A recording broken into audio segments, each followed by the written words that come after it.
મિત્રો, આપ જોઈ રહ્યા છો એનએન ન્યૂઝ. હું છું એન્કર અર્પિતા પટેલ. હવે જોઈએ અગત્યના સમાચાર. આખરે 5 દિવસ બાદ સુરત જિલ્લા આરોગ્ય વિભાગે નકલી હોસ્પિટલને સીલ કરી છે.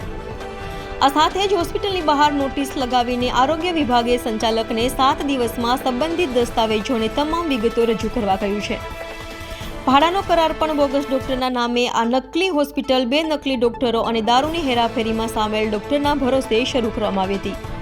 અહીં પહેલા મહાલક્ષ્મી થિયેટર હતું, જે 2011માં બંધ થયું હતું. ઉદ્ઘાટનના 15 દિવસ પહેલા જ અહીં હોસ્પિટલ શરૂ કરવા માટેના કામની શરૂઆત થઈ હતી. હોસ્પિટલ માટેનો ભાડાના કરાર બોગસ ડોક્ટરોના નામે કરવામાં આવ્યો હતો. 2 બોગસ ડોક્ટરો અને દારૂની હેરાફેરીમાં સામેલ એક ડોક્ટરે આ રેન્ટ એગ્રીમેન્ટ કર્યું હતું.